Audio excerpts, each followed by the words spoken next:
After this first lesson, you'll be able to use two of the most important functions in Excel, if and SUMIF. I'll teach you to put a tiny brain in your cells so they can think on their own.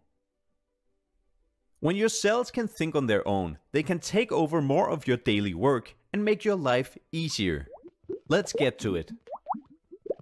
The if function is one of the most important functions in Excel.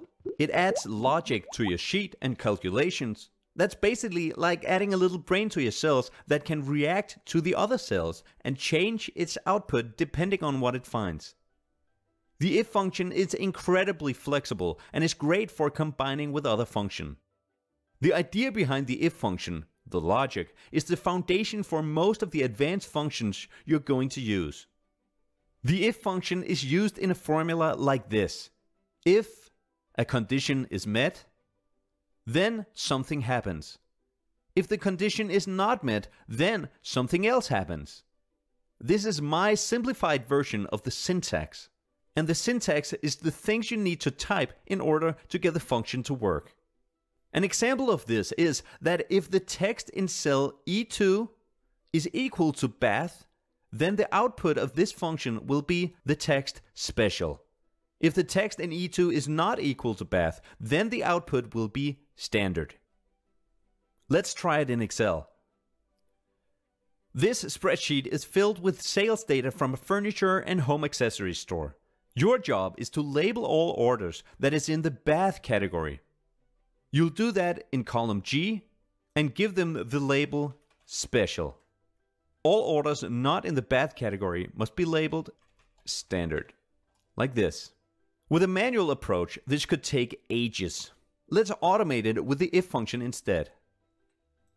Start typing the if function into cell G2. This is the syntax of the if function, but with different words than I used before. But it's all the same. This is the condition. If the condition is met, then this happens. If not, then this happens. The logical test argument is the condition. The value if true argument is what happens if the statement that is the logical test is true. The value if false argument is what happens if the statement that is the logical test is false.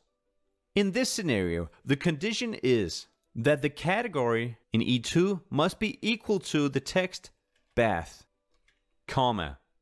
If it is, then you want the cell to automatically write special. If the logical test is false, then you want the text standard. Like this. When you hit enter, the function returns special, as it should. Copy the formula by double-clicking the lower right corner of the cell. Now, all orders in the bath category is labeled as special in the shipping column.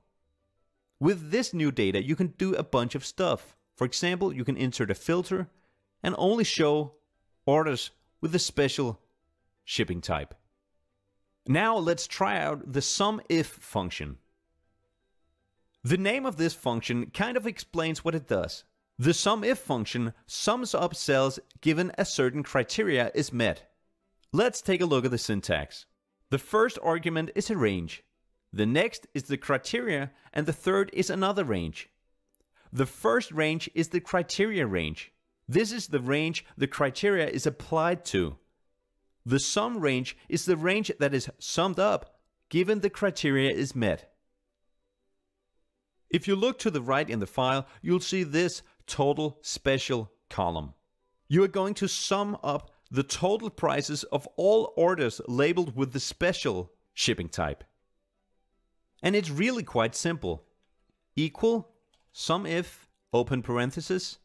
The criteria range is that the shipping in column G must be equal to special. And then column J is the range to be summed up. Close parenthesis and hit enter. Now, this is the sum of all sales of items with the special shipping type. Pretty easy, right? The SUMIF function is immensely powerful in a wide range of calculations and scenarios. In this lesson, you've learned how to use two of the most important functions in Excel, if and SUMIF. I taught you that the if function is a way to make a formula react to what's in other cells. And I taught you to use the SUMIF function if you need to sum up certain parts of a dataset.